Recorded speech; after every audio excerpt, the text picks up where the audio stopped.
and I have had a fascination with birds for a long time. And also I have worked with the theme of birds earlier, in my earlier work as well, and this particular book at the library is illustrated so exquisitely. It has beautiful illustration, and also the Edgar Allan Poe's Raven. I'm so intrigued about the story, the metaphors that it employs, and how to use the raven. What attracted me was the opportunity, because the brief was to try and commercialise your art and try and make it pay, which is always difficult, which is the perennial problem for artists. I was very interested in working with Newcastle Library and looking at how some of the collections within the library could create inspirations for artists to generate and create new work. And when I was looking around the library for ideas, we stumbled across the fifth size books, and these are books that never seem to come off the shelves in the storage because the shelves within the library aren't big enough to house them. And it struck me that that it was an interesting notion that you would have books that were too big to be in a library, and that the content of them was quite eclectic. There was a whole range of different things in there that would be a really good starting point for people to develop and generate new pieces of work. The book that I'm working from is George Stubbs' The Anatomy of the Horse, which was chosen by random selection. A friend of mine on the project just gave me a series of numbers while we were up in the stack, and I counted those numbers along from the shelves and got 3 books. And then from those 3 chose The Anatomy of the Horse. So kind of starting from a fairly arbitrary point to see what I could make of that. Well, I've never done anything like that before, and it just sounded so interesting, and I liked the idea that these books were hidden away and people hadn't really seen them for years, and there were this sort of secret resource there.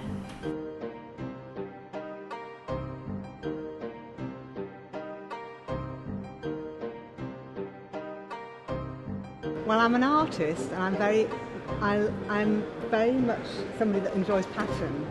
And big on the Fifth Size Book Project, we had scope to do workshops within the library. And this is such a huge space. I thought this would be a really good place to tie up with string and make patterns. So it's a big 3D pattern with string, which is very cheap and easy to put up, and is cheap and quick to take down at the end of it. I've been running workshops throughout the summer holidays. This is the final one. This is the biggest one we've done. Previously I've had big easels with patterns on them, with collages on them, and I've put drawing pins around the edges and given people a piece of string that they can do string patterns, but on a much smaller scale. And we've put all the easels together a couple of weeks ago, so there was one big one. Last week we used the easels and had the string going from easel to easel, and this week there's no easels, but I'm using the actual architecture of the library to start as my base points for the string.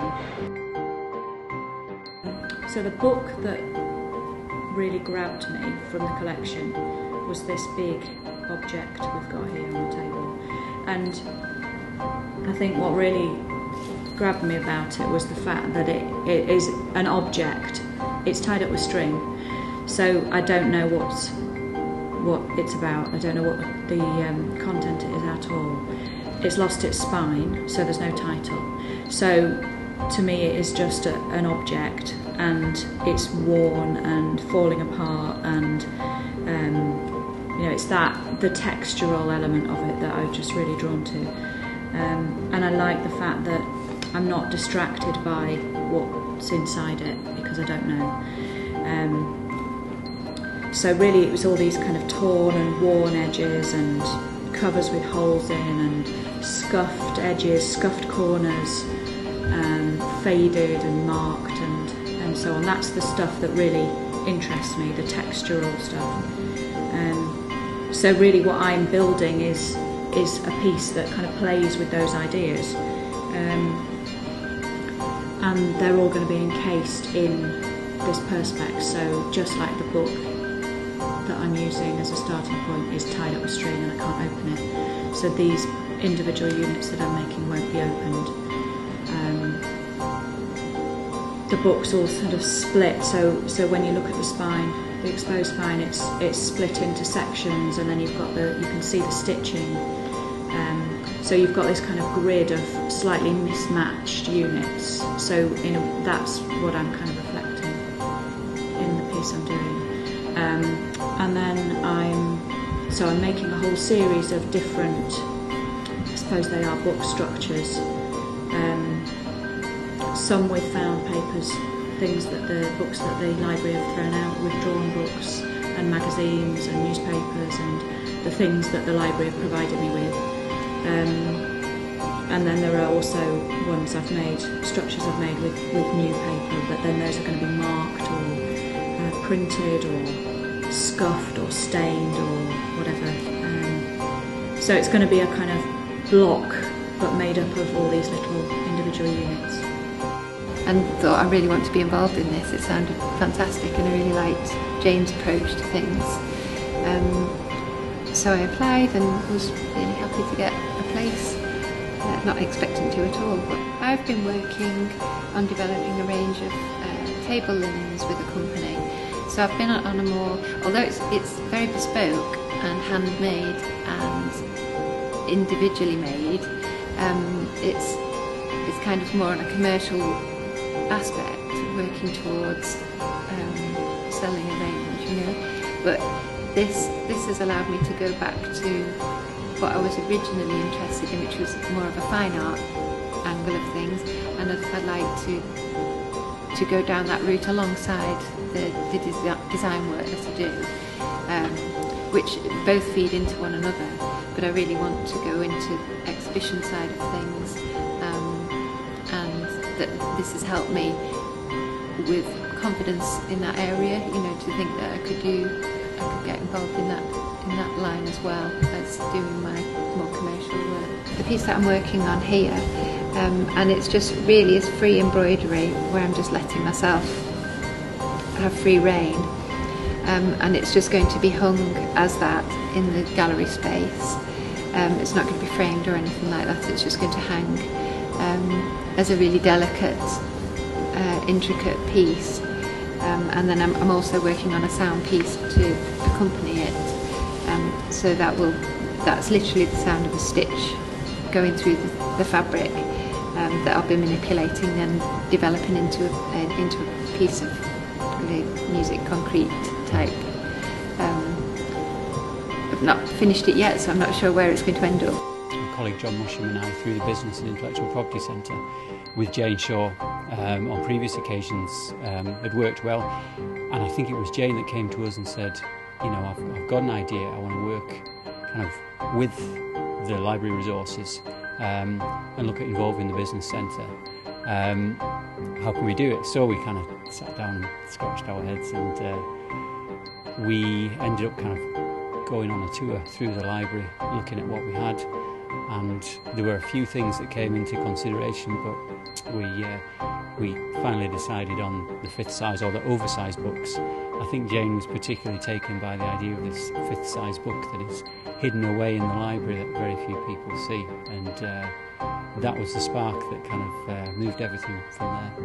It's perhaps not something that we would normally do, but it's a real insight into how art is created in, right over the different formats that we'll see in the final exhibition. I suppose we're still to see the real impact on the general public, which hopefully the exhibition will kind of really show, just the range of, some of the great work that's being produced, and also ultimately, I suppose, we would like to make or build the awareness, raise the awareness of the collection that we've got here. It's been different because I've not done something like this before, but that's the same with every project that I do. I mean, there's no point doing the same thing twice, because once you've done it, you've done it, haven't you? Yeah. There's been some challenges. We've had some problems with the lights, because obviously this thing requires it to be complete darkness, and actually complete darkness is harder to get than you think. So that's been a challenge, is but that's been a challenge for everybody who thought we could do this and then go, actually, I'm not sure we can. So that's been the challenge. And also the idea of what I wanted to do, which is these inflatable things kind of describing spaces, and it all seemed a kind of a great concept at the beginning, but then when you start to put it into practice, you've got to find a way that it actually does start to make sense. And then for me to think through the process of what are the spaces and what am I trying to say with these. And it's taken me a while to kind of understand what the project's about myself. But I think that's the same with all art. It takes a while for you to understand what it's all about. So for me, it's been understanding what it is I'm doing and what it is I want the images to do and what I'm doing with these installations. And it's not about the library, it's about space. It's not about reading them as being usable spaces. It's not about so much about telling the narrative of a library building. And it was very much about the use of light and space and time, and how temporary it all is, and it's all a moment in time. And that's much more what it's about, rather than describing how the building is used, I think. So that's been the challenge, is kind of understanding what the project's all about once I've started. But I just saw this fantastic piece of wood and I just loved it. So he's flattened it off on the bottom, and he was going to flatten it totally flat on the top. And then I thought, no, how about having still the big piece here and make it look as if the book's coming out of the wood, because, you know, sort of have the wood, and the leaves of the wood would be the leaves of the pages. So I was thinking a bit sort of arty here, so that they're coming out, and they're not going to be right in all the places. They're only going to be sunk so far, so it gives it a bit more organic feel, I'm hoping, fingers crossed. So it's been a massive learning curve, really. And with each one, I've tried to bring in this idea of grey, and then the colours come through as the different characters come in. So we start off with a grey day and a grey library, and then as the characters come in, they each bring a colour. So green and yellow with Goldilocks, until the library really just becomes a huge rainbow of colour from the books. Because I think that's really important. I think books do bring colour into our world. And the fifth size books, well, they show that because they're just so bright and colourful.